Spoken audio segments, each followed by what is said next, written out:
Press record. Good. Right, we're going to get started then. Oh, let me just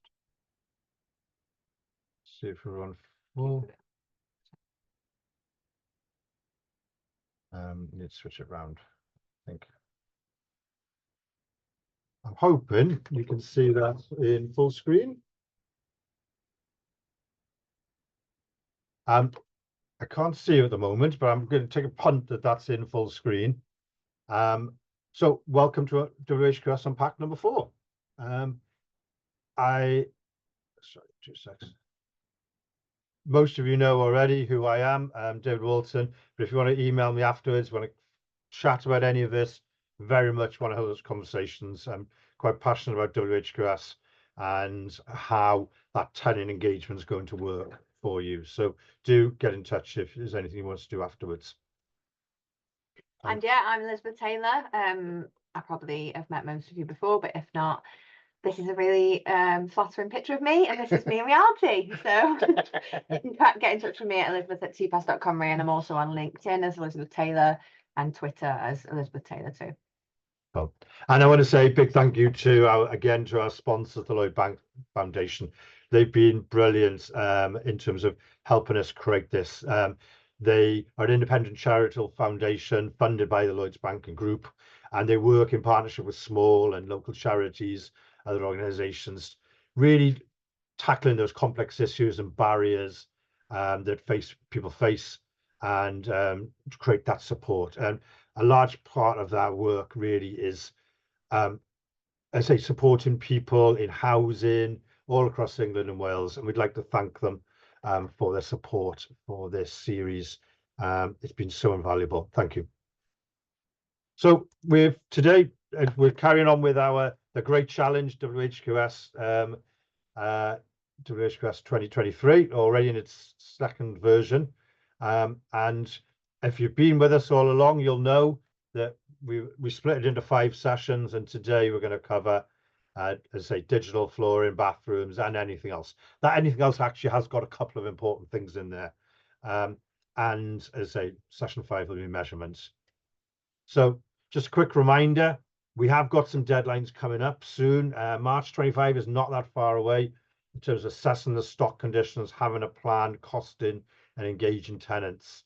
That is going to come quite quickly. And so there's a number of things that need to be done by then, which I've mentioned already, that, as I say, everybody, whether you're an officer, tenants, needs to be engaging, because it's not that far away. It's now 298 days away, or if we take out the weekends and bank holidays, it's 209 days away. So we all know how quickly weeks go in work. It's crazy. It's so the first session we looked at more of the strategy, community benefits, procurement, local prosperity in the supply chain. The second one, if you remember, we had a guest from Hobble Group, and they talked us through all those really fundamental things like damp, noise, fire safety, human habitation, things like that. Oops, I was just joined us. Oh, sorry. And the kitchens. And then the third session, we looked at all the green stuff, the net zero, retrofit, decarb, gardens, water butts, communal space. Some really interesting things in there, and some really things that quite excite me about this WHQS. Today, let's say we're going to look at these subjects.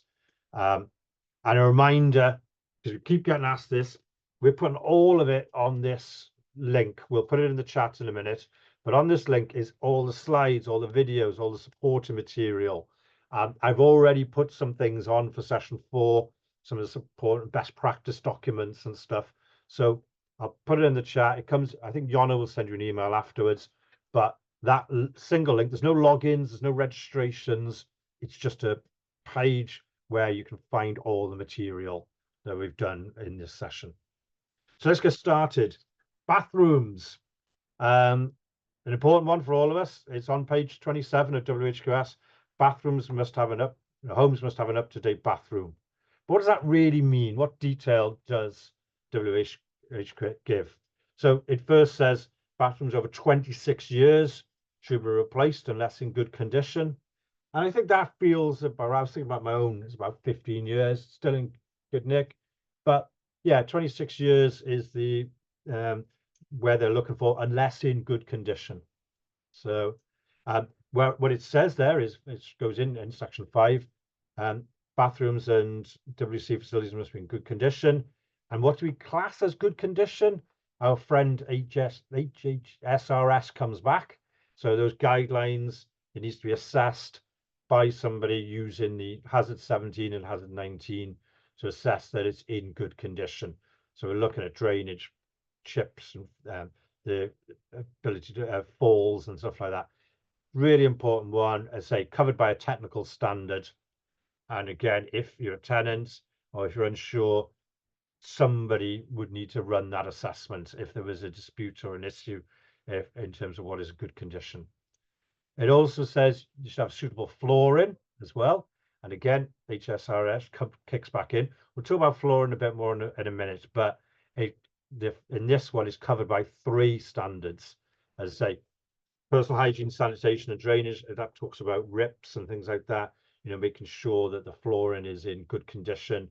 The falls associated with that, in terms of slips and things like that, falls on level surfaces. So again, HSRS has you covered under that category. And it does give a bit more detail, the WHQS, when you read it. It has a bit more talking about, and I think this one's important. I highlighted this bit, that adequately sealed the floor into the walls, because I think this is something that often can be missing. It's certainly missing in my bathroom, is that sealant between the flooring and the walls. WHQS is quite clear on that. And again, it talks about damaged and deteriorating floor finishes should be avoided, because not only is that it's difficult to clean, but can provide harborage for pathogens, i.e. it's just not sanitary if you've got ripped and damaged flooring and stuff like that. So again, it gives that detail to people. And the last thing it talks about is bathrooms, because this is an interesting one for us. Bathrooms must have a shower and a bath, or shower and sufficient space for a bath. That is the requirement there. A level access shower would be considered a pass, provided it's suitable for the tenant's needs. Now, why I think that one's interesting is that when we first started Pulse back 6 years ago now, 6 years ago, we asked people about what they would change about their home, and there were so many people saying they were desperate for a shower. They still had bath only, and I think that resonated with some Welsh government officials at the time, and they felt that when you've got modern families and stuff like that, having a bath only just wasn't good enough, and that the shower was key. Particularly if there's somebody with additional needs, or my sister, for instance, has a wheelchair, so there's no way she could climb over the bath side to get into the shower. So they'd need those adaptations. Yeah, as well. absolutely. And a bath if there's young children still want the bath, so it's nice that there's. Yeah. So it depends on the space, but again, it talks about they must have a shower and a bath together, I'm assuming, or shower and a space for one. So it does give a bit more detail in the best practice in the appendices later. It talks about the slip mats, things like that, making sure grab rails if they're needed. And also it's an interesting one, hot water. Consider whether there's any dramatic change in temperature if somebody else was using the water else in the house. The old classic flushing the toilet and things like that. And I think that's something, I don't know if that's being assessed at the moment, but it is in there. So the think points we have for this are definitely for you to be discussing as tenants and as landlords is, what is up to date? It says 27 years, or, it must be an up-to-date bathroom. The seals between the floors and the walls, is that something that people are aware of, that are on top of? Do we still have any properties without showers? I think that is something, I'd say 6 years ago, we were still seeing quite a lot of them. And I think we need to get away from that. So I wonder if we've still got pink bathrooms. Remember those pink or green? Avocado and stuff. Yeah. But that goes back to the 27-year rule. I think, there'll have been a number of them were replaced under WHQS 1, and a number of them will be then up. But I suppose if it's green or pink, that doesn't matter, does it? No, it's not covered. Would probably think that does matter. Yeah, and maybe up to date. There's an interpretation there. Maybe one for the ombudsman. But yeah, number 4 there, we talk about slip resistant flooring as well. I think that's an interesting one because certainly some of the tiles and stuff people have put down in the past. Tracy, we noticed you raise your hand. We will come at the end of the session. If you could write your question down or put it in the comments or Q&A, and we'll answer it at the end rather than pulling you in now. If Lovely. that's okay. And does the tenant have to make good if the flooring's changed? I've seen tenants who've changed flooring and things like that. You know, what happens when they leave and the property? Is there a clear directions? Is there a clear policy for you? I think the other thing also is, I've used this in damp and mold sessions before, is if we're going to communicate with tenants, sometimes you have to explain the impact or the consequences. This post, it was about 2 years ago by Wrexham, talked about do not change your shower head that we provide, you know. It doesn't explain why. And so that this Facebook post had pages and pages of comments going, what are you on about? What are you on about? I've changed shower heads many times, you know. I've met tenants who've been in their home 30, 40 years. People do change showers, but so I think if we're going to do these communications on what bathrooms, what tenants need to do, what they can't do, then you need to explain the consequences or why for these rules. Otherwise, it looks either looks petty or like you're taking control. Yes, yeah. So that was bathrooms. I want to mention digital connectivity because it's not a strict WHQS requirement. We'll talk about it in a minute, but it is there right at the beginning. So right on page 6 at the beginning, it says consideration should be given to how landlords can alleviate digital exclusion among tenants. This is a real issue for Wales. You know, we have a lot of rural parts of Wales with poor phone signal, with poor broadband, and the minister right at the beginning talks about it's a social justice matter. You know, ministers expected to be allowed to be innovative, maximizing the opportunity for households, communities to have digital connectivity. And so straight away it talks about landlords should gain understanding of the level of fixed broadband connectivity across their estate. So can you get broadband? Is it available in your home? It sets out a definition. And they want reporting on the number of premises that do not have access to fixed broadband infrastructure. I think it's really important. It also talks about where practical and assessments should also be made for the ability to receive a usable 4G mobile signal. Now, there's a bit of debate about what is usable, but again, it's looking for reporting on can tenants receive a usable 4G mobile in their home. And so what does that mean? You know, and so it talks a bit more detail. It says things like these measures can be achieved by assessing all of the landlord's premises. So in every home, assessing whether they got broadband, whether they got phone signal, or a representative sample of at least 10%, which is spread out across all the estates. So a sample of homes, sample of phone signal.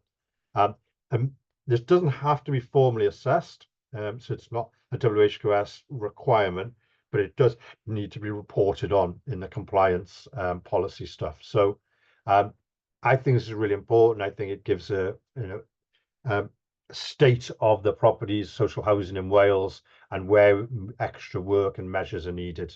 And so there are a couple of think points on here that I've sat and thought about and talked to others about. First is, what is a usable 4G mobile signal? WHQS doesn't say what usable is.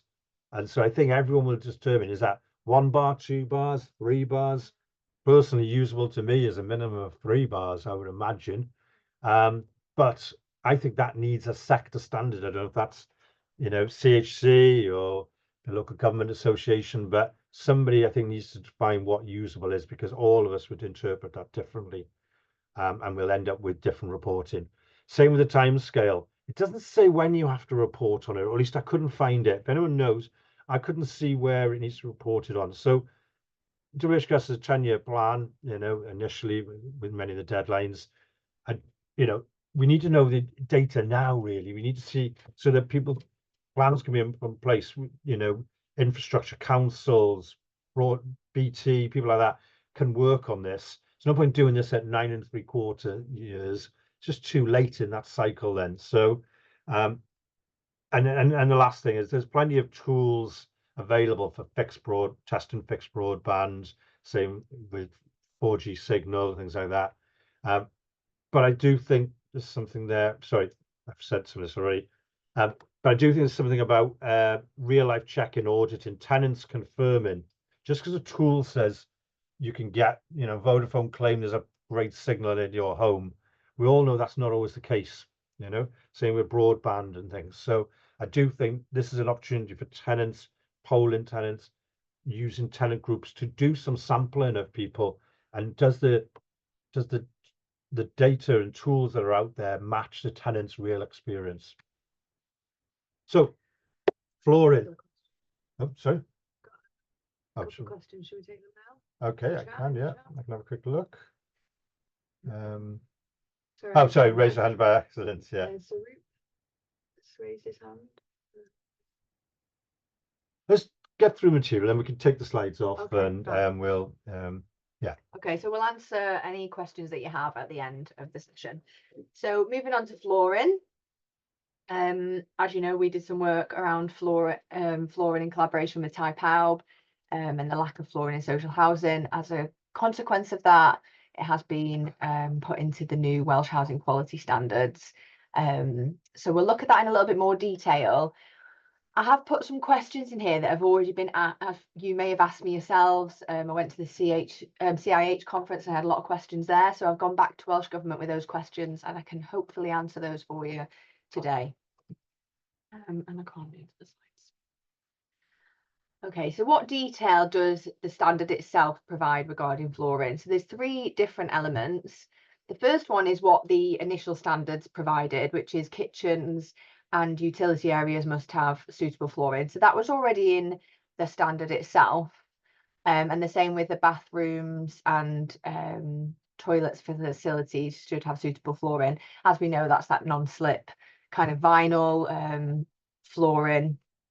And then the new standard, this of 6B, mentions that at a change of tenancy, all habitable rooms, so bedrooms and living rooms, staircases and landings located within the home should have suitable floor coverings. So essentially the whole house needs to have floor coverings, and there is no specific, they've given guidance around what that flooring can be as a standard, as a level that you can look at within the standard. There's a link within there. But really, it's down to those conversations with you and the people that you might be working with and the tenants themselves as to what that would look like. So floor coverings must be present at the change of tenancy. However, floor coverings do not need to be replaced if they are suitable, appropriate, and in good condition. So again, that is something that really needs to be looked at in terms of who decides what that standard is. So Welsh Government will not be prescriptive on this. They want the housing provider and the tenants to work together to decide what that looks like. When deciding on whether flooring coverings are suitable and appropriate, consideration should be given to the specific needs of a tenant. Again, so, if you're going to get a long pile carpet, that might not be suitable for somebody who's in a wheelchair, for instance. It's thinking about vinyl flooring or laminate or whatever that might be. And the durability and maintenance requirements, choice should be offered where possible. So, of course, there's a lot of houses to be putting flooring in and you can't decide, what colour you might want, etc. But there are things that need to be considered when you're choosing what that flooring is and if that choice is something that can be possible as part of your strategy. The exact detail of the flooring, so loose lay or glued down, is for the landlords to determine. Obviously, that can be based on the durability and the time frames that could last. So if you're going to put in LVT flooring, so like a vinyl slats, sorry, a lot of those have like a long lifespan, so you can have a 20-year guarantee on those, and they're glued down. So I suppose it's down to the length of time you're hoping that flooring will last. And as many things like LVT, for instance, may last longer than long pile carpet. The landlord can gift the flooring to the tenant to remove ongoing maintenance obligations. So these are actually set out within the standard themselves. So gifting would mean that that conversation is had at the tenancy agreement. So for instance, when for the rented homes contracts, you've got those set out to standards, fundamental terms, supplementary terms, etc. This can be set out within that standard in those conversations. So the supplementary terms, it could be added in there, that the landlord is going to be gifting that flooring to the tenant, and therefore that tenant is liable for keeping that clean, etc. It's up to them from then onwards, isn't it? Yeah. Interestingly, that was the only one I found where it talked about specifically gifting. Those of you who've been on these sessions, there was someone from Pobble talking about gifting tumble dryers for certain homes that didn't have gardens and communal drying facilities and stuff. But I look back at the terms later, it didn't say you could gift them. I think that was open to interpretation. Whereas this is one of the few ones that actually specifically said, yes, you can gift And it that to the was down tenants. to the consultation that was had about the new standard itself, whereas flooring came up as one of the key things for tenants. Obviously, there's other things like people want curtains and blinds, and everybody has different standards within their void standards. But I think, again, they want it to be down to the landlord and tenant conversation, that they're doing that together, setting how that's going to look. Yeah. So some think points. So consideration for specific needs of the tenant and offer choice. So how does that work in practice? Do you want to?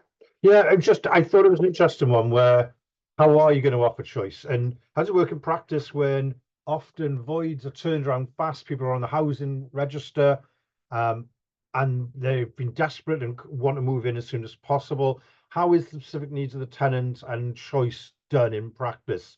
I don't know the answers to it, but I think there's something about landlords looking at their policy and working with their tenants to work out a way of trying to give that choice, try and consider the specific needs of the tenants, but also being able to turn around properties, get people in or who are desperately in emergency accommodation or temporary accommodation and are desperate to be housed in the quality homes that the sector provides, you know. So there's definitely a practical interpretation there. In the next slide, I have spoken to Welsh Government about this, if they've got any data already around how long that extra time might take. So we'll talk about that in a sec.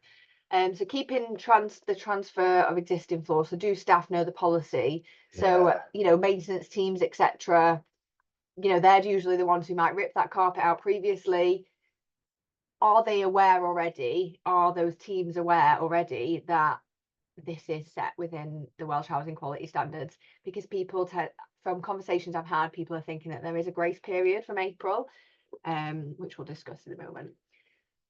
But I think, yeah, too much of it gets ripped out because, again, communications just haven't, or I don't think landlords have made their own teams aware of what the policy is for assessing, isn't it, and deciding what's good. Yeah, I mean, I'd hope that in Wales we're not still ripping it out based on this, but yeah, we'll see. How does the transfer work in practice? So in terms of if they are going to gift that flooring, what does that look like? Or is it going into the contracts themselves? Gifting or not gifting, again, is that clear to the tenant? Because obviously in previous data we've seen that it's there when the tenant's viewed the property, if there is the opportunity to view the property, and then when they go into the property it's no longer there. So how does that work now? And are we 100% clear on what the change of tenancy means? So in terms of if somebody is taking that property on in succession and that as a change of tenancy, so the original owner of that property has passed away and their son has then inherited that property, is that determined as a change of tenancy? Well, yes, because the change of tenancy, the name on that contract will be a new name, so that is a change of tenancy. I think this is quite important that we've often thought of change of tenancy as being voids, you know, but actually in this, you know, there could be times where people are still living in there, they're just inheriting it, or change of the occupiers there. Change of tenancy, I think, is not open to interpretation, but I think tenants themselves need to know their rights as well. That they might be entitled to have new carpets or and new things fitted in. That is a conversation to be had. There may already be suitable flooring coverings in there, but again, succession of a property where a couple might separate, what happens then? So there needs to be something written up within your internal policies as to what that is, what that looks like. So here are a few of the common questions that I've had over the past couple of months. Is there a 12-month grace period to comply? So as the standard came in at the 1st of April, there is no grace period. This is something that's, you know, been like a bit of what's it called, Chinese whispers, and it seems to manifest itself, but there is no grace period. As soon as tenants are, it's a change of tenancy from the 1st of April, this should be being complied with. It is at the change of tenancy, so when the tenant moves in, there should be suitable flooring in.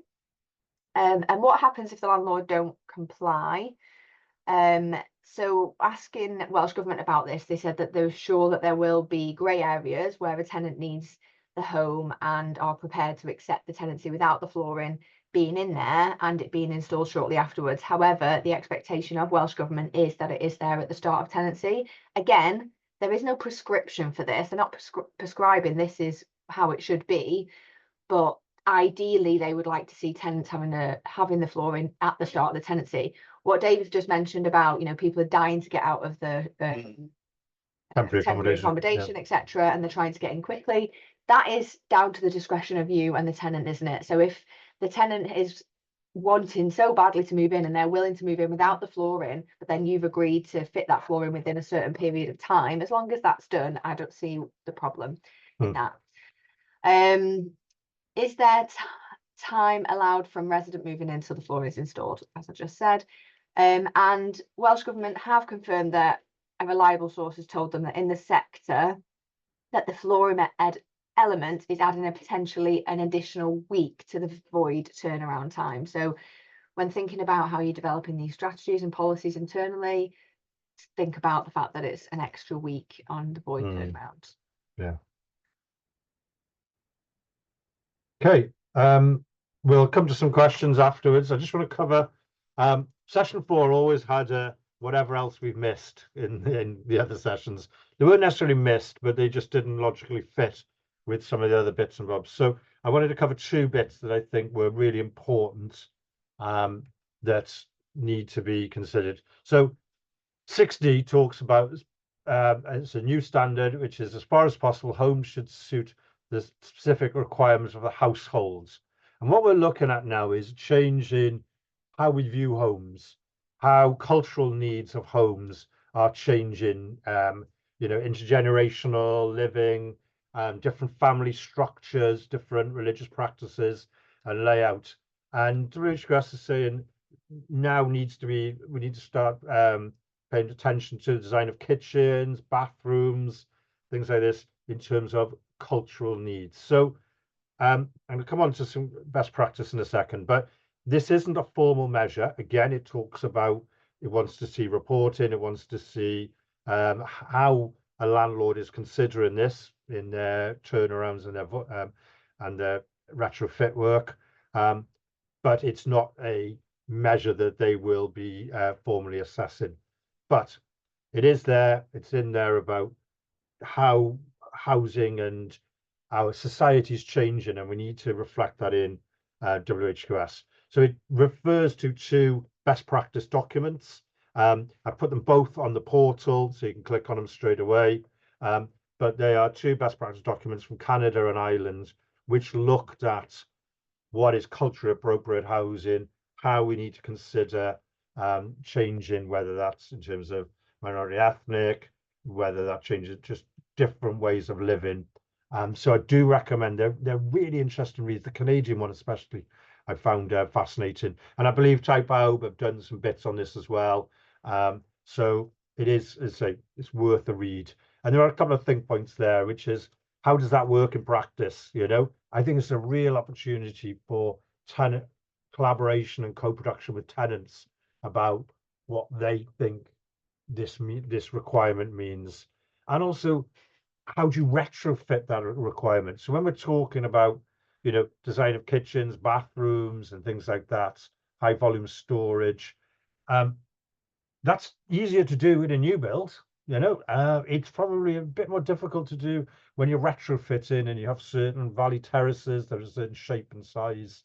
So there is some interpretation on this, and this is why I think they've asked for reporting but not made it a strict requirement, because I think this is where we need that tenant and community collaboration and engagement to try and work out the best way we can make these homes more appropriate for changes in society. So I think that's an interesting one to, and I'd love to do some more with people on this if people are interested in it. Certainly Tide Power, but would also be maybe an event we could do jointly with them. The other one that didn't fit in any other structures was about disabled and old persons housing requirements and about planning for adjustments and stuff and lifetime homes in the future. So when you're doing refurbishments, when you're putting in new heating systems or maybe take kitchens out, that is a time when you start thinking about lifetime homes and what that means, for different requirements from people with different impairments. And also it talks about gathering data. Again, what needs you've got for wheelchair accessible homes, different things. So there's a requirement there under 6E to be really thinking about these lifetime homes when you're doing refurbishment and stuff like that. I think, can I just add to that, I think, there's a lot of standards that we're having to meet within social housing. Obviously, at the moment, we're talking about WHQS, but you've obviously got the net zero agenda happening. And I think when people are developing these internal policies, it's about thinking as well of how long that can last and how we're thinking about the net zero agenda at the same time. So when we're talking about flooring, for instance, what is the most appropriate for the net zero agenda too? So what is carbon neutral, for instance, or what is going to, what can we keep local? Yeah. I think it's easy to panic and think, oh my gosh, like it was meant, we started in April, we've got to get it going. But creating long-term policies is what's needed, isn't it? And I know there's going to be change on the way and it's going to be hard, but thinking about it for the long term is going to benefit everybody. So 6E has this requirement. In the appendices, it has some best practice, and effectively it directs people to the Visibility Better work of the RNIB. So again, that's a document. We'll put it on the portal as well. It's worth a read. It has some good ideas of best practice in there, and I say it links off the 6E requirements. Oh, and I missed one more as well, which was making good. Again, on page 35, chapter 3, it talks about, we all know this, you were doing this in WHQS 1, which was when certain works were happening, there is a requirement for the landlords to make good, avoid damaging internal decorations, responsible for any damage caused by disrepair, or it talks about repairing damaged plaster, wall coverings, repainting and things like that. Now, you will already have a policy on this. Landlords, if you're out there, tenants, you be good to see is it still fit for purpose, because WHQS 2 is much bigger. When we start putting in heat pumps in, there's going to be a lot of change in, whether it's in the kitchens or utilities or garages, things like that. They start putting bigger radiators in or taking radiators out because you're putting radiant heating in, all these type of things. It's going to really challenge these policies, and therefore this is the time now to relook at those policies. Does the landlord know its policy? Do the tenants know it? Is it time to have another look at it? So if they are if there is going to be a retro, well, there will be a retrofit to that property, but if there is going to be a heat pump being put in that property, then putting down glued down flooring, LVT glued down flooring is not going to be beneficial, is it? Because it's going to have to be ripped up to put so it's thinking about all these things when setting these policies. Does making good include gardens when you've got builders and things going all across the lawn and stuff? I say now is the time, I think, to look at this, to avoid those complaints, to avoid the ombudsman, all the things that could happen over the next decade or so. So it's a challenge. Yeah. So that was most of the stuff, the things, the mop up, I think, of all the things there. I wanted to mention one other thing because it came up last time, which was the 4 pillars of engagement. People were asking questions about how do we engage on this? What do we engage on in WHQS? And I just wanted to mention, I've talked about the 4 pillars before.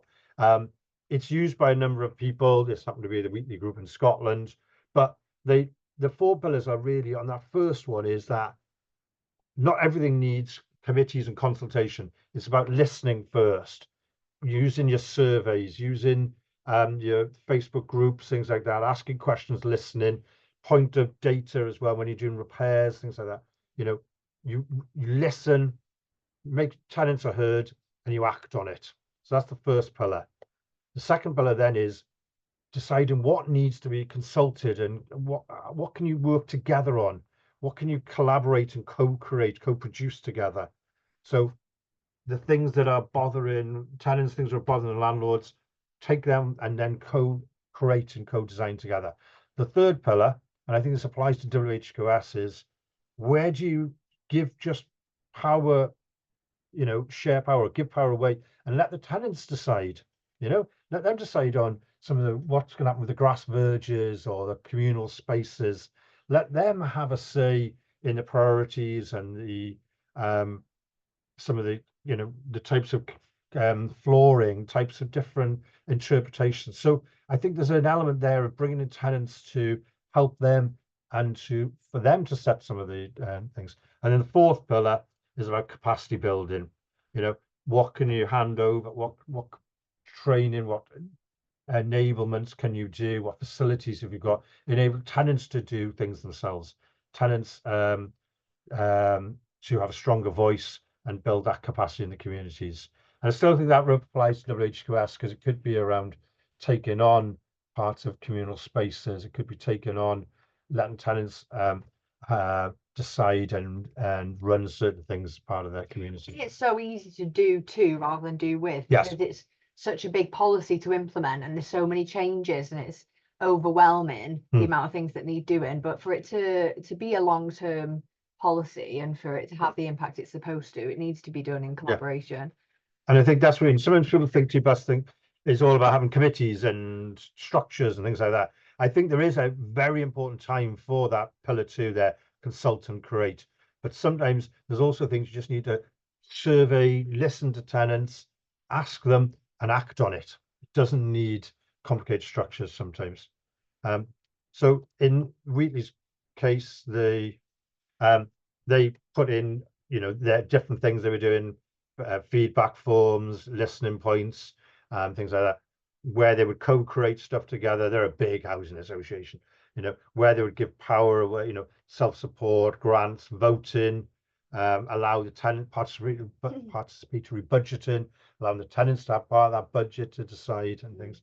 And then where they would build capacity as well. I think just highlighting that isn't just the job of the tenant engagement team, but of everybody within the organisation who's, you know, everybody is responsible for tenant engagement essentially. So although, you know, we do the officers networks, and within those networks it's usually people, tenant engagement professionals, and we will discuss this. We will discuss how people are implementing WHQS and engaging with tenants in the in that time, but it's also everybody else's responsibility. Those people who are going in and fixing things, the rents team, maintenance teams, they should have a method of feeding back and hearing, feeding that back information back to the organisation if it is a somebody who's been commissioned to do the work. So just closing points now on this particular session. Number 4 is always going to be a bit of a shorter one because it was the mop up of things that we hadn't covered. Next week's really important. I'm sorry, 2 weeks time, whatever it is, the measurement timescales, what fails, what does that mean for the tenant? I think it's one of the most important ones that we're going to be running, number 5. And it's also, following on from that, we can figure out what we're going to do next. So this is kind of like an overview essentially, so that you guys can understand what's going on with the Welsh Housing Quality Standards in a little less detail, so that you don't have to read it all. But we will be then looking at how we can do this together, like how we can work together, TPAS and you guys, to take us forward. This is the start, isn't it? It's the start, and you know, we want to look at those internal policies and work with you to make them, to implement them. So definitely the best one, if you tell the rest of the team to come. So just before I close the slides, I just want to remind people one of the next big events we've got coming up is Net Zero Week. Some really important case studies around retrofit, things. There's 9 sessions over the week. Many of you landlords have bought tickets already, like what's called a group pass, so any officer tenant can come. The same as this. So yeah, the same style as this. So yeah, it's in 2 weeks' time. Do come to it. There's some great stuff that week. We've got some great speakers as well. Dr. Jan, I think, Jan is one of those influential people out there in terms of, and he's doing the opening address. So do come to that on the Monday morning. And as I say, on our website, you'll see all the agenda for this. And a reminder, the Unpacked, all the material will be on there. Yona will send this link yeah. out when she sends the email around after this session. Yes. And also she'll be sending around a we'll send that at the very end. Feedback form. Yeah, none of you ever fill it in, but we do genuinely want your views on this. You get in trouble off the rest of the team when you don't fill it in. I know. And everybody else gets I'm on a chart of shame for sessions where people who come to my sessions don't fill out feedback forms. So and then everybody else has got this really great feedback. And you're like, good old David Lloyd. Doing well, David Wilton. Yeah. So yeah, anyway, so let's discuss this. We'll take the slides off and let's look at some of the questions and what you think of today. And where are we? Sharing. So just trying to get back.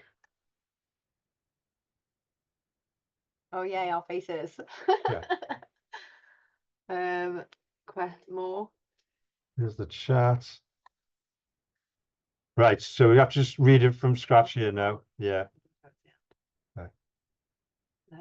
So Lynn, there's also house swaps. Did that become a change of tenancy? Oh, I don't know the answer to that, but I think if anyone's got a view, we're here from housing officers, but I think they're exactly the type of questions we want to have these conversations as to what classes as a change of tenancy. I mean, I would think so, because it's a change of contract. Yeah, well, it is, isn't it? The name of the contract changes, so that is a change of tenancy. In my head, that's the change of tenancy, but yeah, maybe maybe the property's already got flooring in. See, I actually have a friend who lives in Cardiff Council, and they have just done this. They've just swapped, and there was flooring in the property when they moved in, but she just didn't like it, so she did get new flooring herself. So it's, I suppose, that opportunity or that choice. Yeah. So it's going to be, yeah. But then, yeah, Cardiff Council are probably going to be like, "Are you kidding me? You know, you've just decided to swap your house." Yes. And now I'm going to have to fit flooring. So yeah, it's a good question. I will actually ask that question. And I think everyone's going to have different interpretations. Lynn, have you got a link for the document, please? I'm not sure what document at that point. WHQS, I think. Is it? WHQS document. Or is it the best practice documents? The best practice documents are in the portal. So is WHQS original and the revised April version. In the portal. So the portal will put everything in there if it's not already. Yeah. Okay. So it's Josh. Hi, Josh. Went to applications for elimination hazards. Yeah, we covered that with the Pobble person. I think the WHQS scores and stuff like that. How do you eliminate those? I think it's a really challenging subject. I think that was in session number 2. So what's the question? When we effectively, when you do assessments for noise, you use a structured process, and it's about averages and worse than the national average. Josh knows the subject here. How how do you improve the score? Yeah, or what meant to do if what the land's meant to do. So I think you might need to rewatch number 2, because I think that was covered under that session there. Sorry. So Claire, I think that is a change of tenancy, exchange of address. I think so as well. Yeah. Dave O'Connor. It's taken a scene. So swaps, you take a scene. Sorry. There will be no. But again, that to think about, isn't it? Some of the that you need to maybe have in those, in those internal policies or whatever, in those conversations, that because that, is it set by you that are you the ones as landlords that decide if you swap your property? That's not determined as a change of tenancy, essentially, in terms of getting new flooring, etc. That needs to be clear, doesn't it, and clearly set, because I think it's open, because even if a landlord, say Dave O'Connor said, most swaps here are seen. Even the landlord says, "Oh, it's a scene." Actually, if the tenant then challenges with WHQS and goes, you said the WHQS says I had to change the tenancy, Quite right. new flooring. Again, I think these are conversations we need to have. I will ask Darren in Welsh Government, the one who's led on this, and I will somehow feed that back. Could we put that in the portal, the answer to the question? Yeah, of course, yeah. I'll answer that question in the portal. The Word doc, yeah. So, Lynn, the Canadian document, that's already in. I put it in last night on the portal page to save everyone going to WHQS and then clicking on the link and going through. So no, I've put that on there already. And it's a good read. It's a good read. Well, the Canadians, don't they? Yeah, and I think it was needed to talk about what is change to society, cultural changes to homes. So the new contract will need to be issued with a new address, hence the new contract. Yep. Yeah, again, I think this is the point of these conversations, to get people thinking. We haven't got all the answers, but new occupational contract issued. And I think some of it Welsh Government don't want to say, you've got to do this and that and the other. I think they kind of just want you guys to figure it out yourselves. Yeah. So Sarah, I have a problem with lifetime homes. They don't consider anyone in a wheelchair regardless of age. Interesting one. We'll follow up with that with you, Sarah. I think Liz was writing that down at the moment. I'm in charge of the mouse. So not consider in a wheelchair regardless of their age. Well, I don't understand that question. I'm not sure we fully understand you, Sarah, but let's pick that up. Or actually, can I give you the mic, Sarah? And let's see if I can do this. I haven't done this for a while. Participants. Search Sarah. No, you're not allowed to talk. Can I give you the? Oh, we've got a couple of Sarah Claytons. Yeah, let's try it. Let's see if we've got two Sarah Claytons here today. So, Sarah, we've given you the mic. No, it's muted. Try that one. Try to. Oh, hi, hi both. Yeah, it's not actually me. It's Jill Wadley who Right, okay. That question. So Jill's under my name as well. Well, I know for. Oh, there we go. There's Jill. Right. I mean, lifetime homes never ever consider anyone in a wheelchair. Right. It's only those who can walk.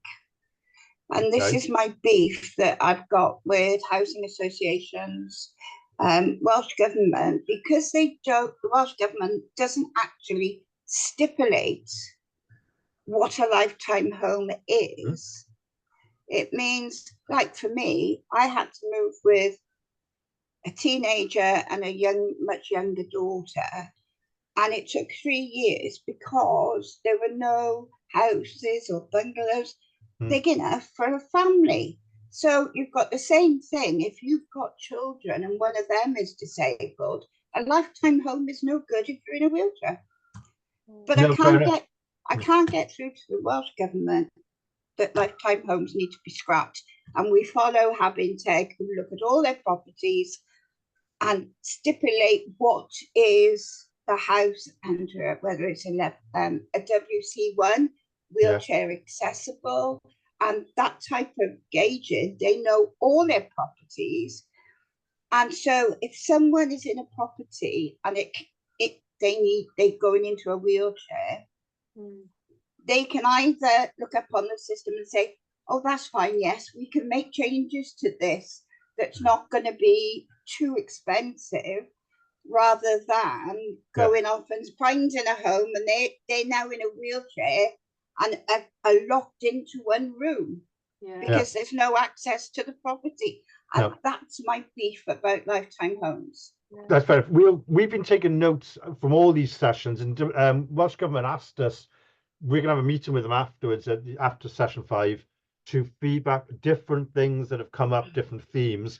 That's very much going on the list. I mean, I have met with Julie James following completing my degree, because I worked with Type How about accessible housing, and she agrees, but she doesn't seem to have the authority to scrap lifetime homes and follow other ways. Yeah, so sometimes it's influencing the right civil servants is some way of doing it. That's certainly what Elizabeth did with the carpeting campaigns and things like that. Getting the right civil servant who just went, totally agree with you. let's see what we can do with it. Yeah. So we'll put that on our list and Thank we'll you. take that forward. No problem. So Sue Thomas, yeah, tenancies crossover, new property. Yeah, I that's the point. I think this is to get everyone to think. Sometimes it won't be a new tenancy. It could the tenancy could continue over to the new property when there's a mutual exchange. It's not always a new tenancy. Different circumstances. Again, I suppose that is down to the organisation itself, isn't it? Yeah. So Lynn, yeah, good point. Canada, yeah, the link will be on there. Bring Yes. all that good stuff then, Lynn. Yeah. Yeah, Sarah.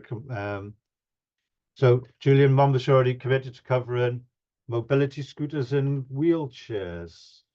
Already, wait, Monmouth House Association committed to covering mobility scooters and wheelchairs.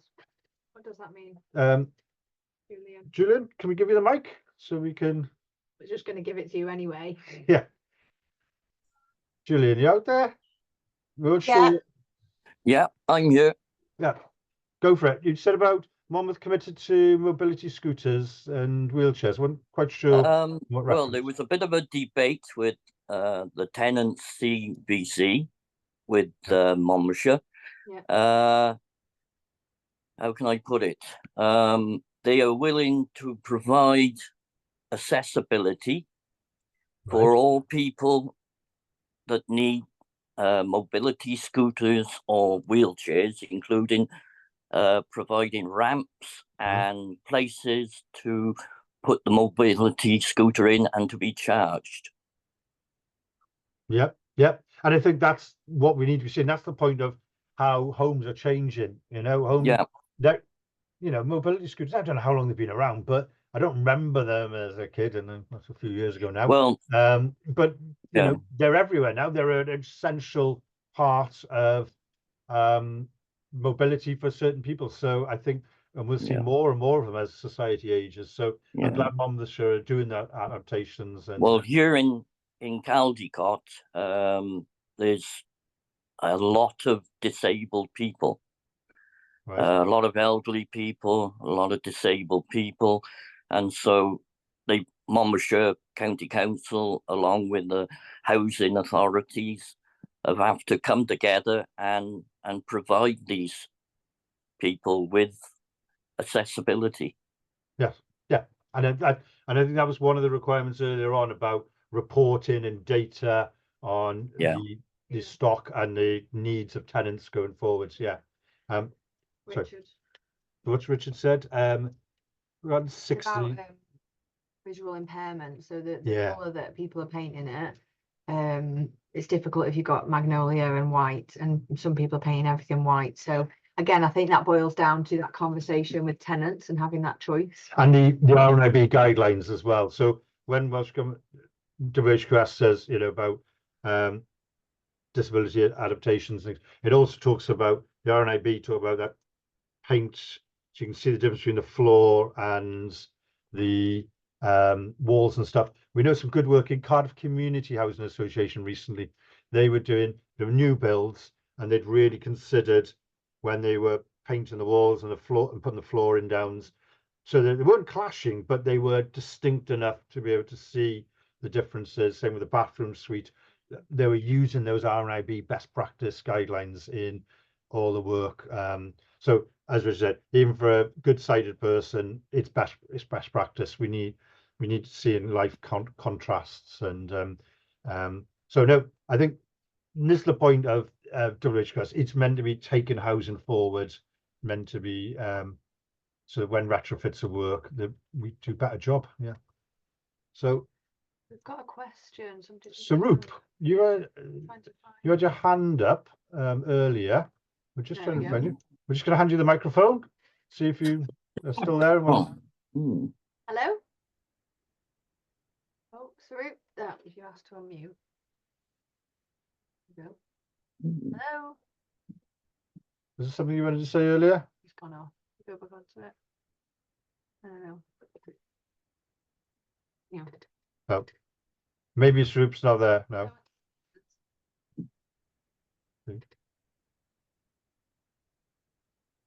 Maybe he's just left. Okay. Yeah, he's gone. So I haven't got any other questions at the moment. I we're due for another quarter of an hour, but I also don't want to keep you a quarter of an hour. I hope that's session 4 was always a bit bitty, as I say, but it's some really important stuff in there. Flooring. Questions why you've got us though. Yeah. So if you've got something burning, I would ask it now before we go off. And I know you're thinking, oh, I know, 15 minutes for a coffee. It's hard to get hold of us these days. We're busy, busy bees. So any questions, fire away. Doesn't look like it. I know you're wondering where this amazing Lexion's from, aren't you? Because it's very cool. Give it, okay. Right, I don't think Number 5, session 5, I think is going to be there's going to be quite a bit in that. So do allocate the hour and a quarter on that, because I think we might even go over on. There's quite a bit in that. And maybe we should have brought some of it in number 4. And we will take these questions away and ask Welsh Gov, and we'll feed back to some of the things that we didn't know the answer to.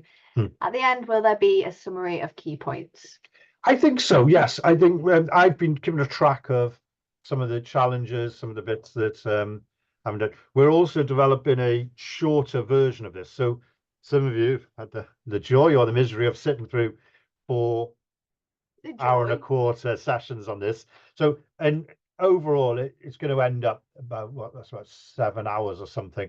A couple of landlords have said, can you do some sessions shorter with people who haven't been part of this, to do an overview of WHQS and the themes and the challenges and issues. And we're developing that now into sort of a 2-hour, maybe a 3-hour session. So if anyone's interested in doing that on site in your landlords, we've already got people asking about that, and some people booked in. But how would you like those key points to be delivered? Like, would you like it as like a document, or do you think it would be better as like a podcasty type thing, like us on the screen delivering those key points? Or the other thing that's very, very close document is Welsh Government are doing an easy read version of this. So a shorter version. It's very, very close to being launched. I can't remember. They keep promising it. I'm surprised it hasn't been by this day. But as soon as we get hold of that easily condensed version, be on the portal, but we'll also send it out to everybody who's registered for this. Yeah. Okay. And we've got another question. Ganto. Allowed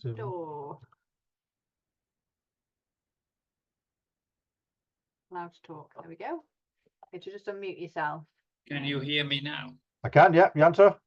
Hello, David. Hi. Hi to both of you. Now I've forgotten what I was going to say. Oh, yes. This is very impressive from a tenant point of view. I'm on one of the committees with Group Club, and I feel very privileged. Why don't you, in order to achieve compliance, run a competition, not a competition, a vote up for tenants only about how good their landlord is? Might even be as simple as, do I have a good landlord or not? We kind of do that in Tenant Pulse. So we ask the questions in Tenant Pulse, like not necessarily do you have a good landlord, but how well does your landlord communicate with you? Yeah.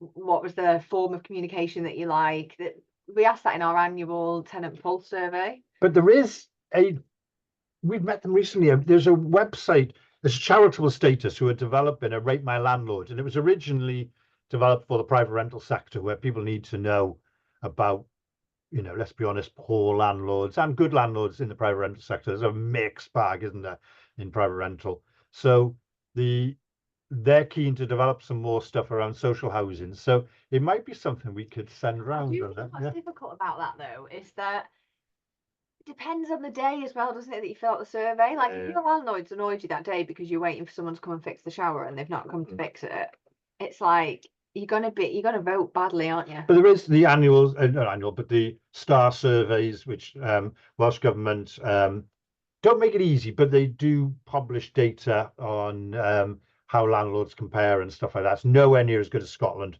That's another subject I'd love to do again, because Scotland have very, very transparent, compare my landlord to everybody else. You can compare rents for the same 2-bed properties, things like that.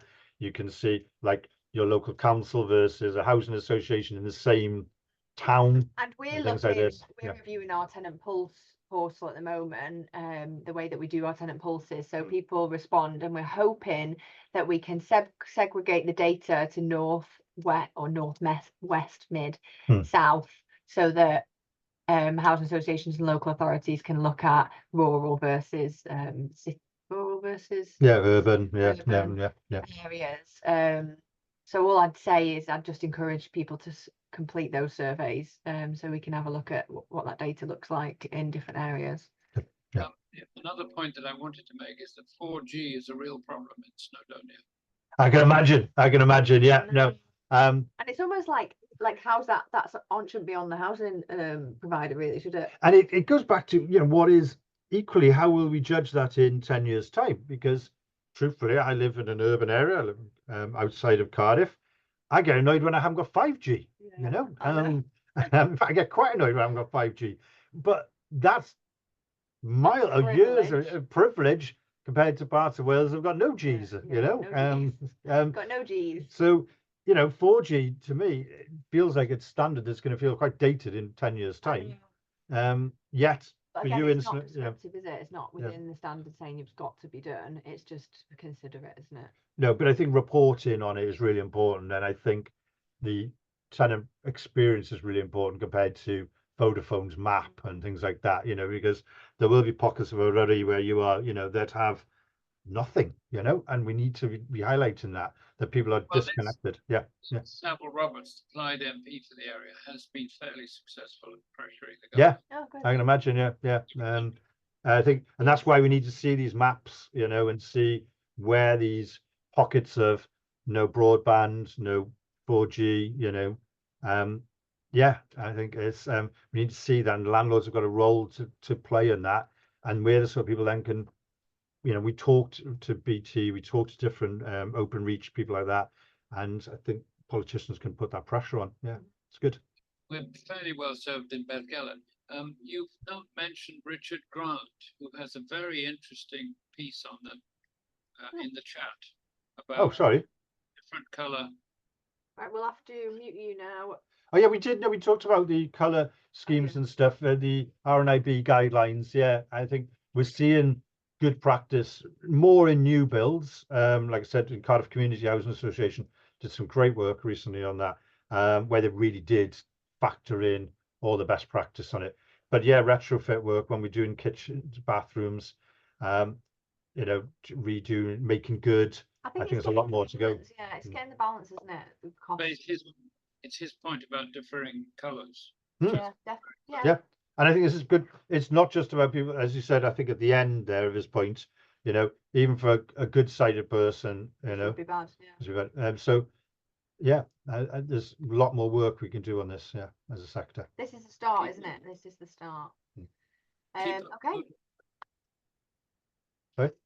Keep up the good work. Oh, thank you. Yeah, cheers. That's what we tell ourselves. Yeah. Okay. I think there's no other questions at the moment or comments. So therefore we'll close this session, or at least I'll stop the